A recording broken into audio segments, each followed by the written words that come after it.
Both the visual and auditory language of Clair Obscur are extremely strong and eminently important when you're trying to analyze this game, so I think that we should take a look at both of the game's endings from that perspective.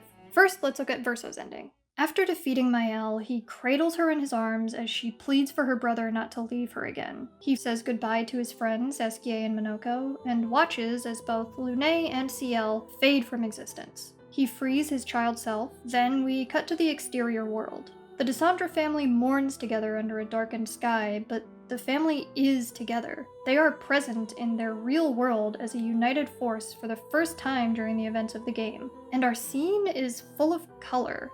Not just the reds, whites, and golds that haunt our three acts, but a whole array. Muted, sure, but still there, promising to bring light and vibrancy into the Desandra family's life just as soon as the clouds part. And when Alicia looks up to see her painted family standing before her, they aren't shown to be upset. It is a sobering conclusion to our story, to be sure, but it's also a hopeful one, and then there's Mael's ending. We begin in triumph. Lumiere is restored, Alicia's painted friends are alive and well, but there's clearly something going on beneath the surface here. While our main characters pile into the Lumiere opera, those standing outside are all eerily still and dressed in white. Our camera is tilted at a Dutch angle, a common filmmaking tactic to convey something distressing or unnatural. The song that plays is our main theme, an indication that we've succumbed to the cycle of grief and loss we started in. Mael's face, especially after acknowledging Gustav, there's no better word for it, it's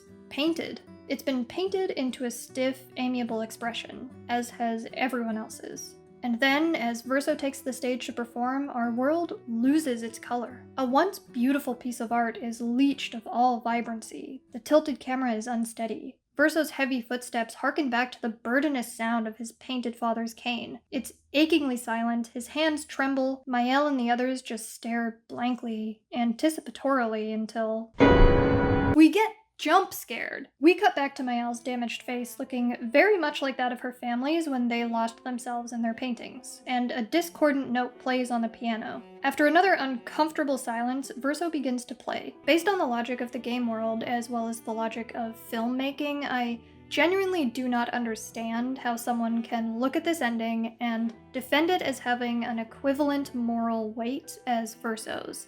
This is quite heavy-handedly leaning in a negative direction. It's practically a horror movie, and this is where I find myself conflicted.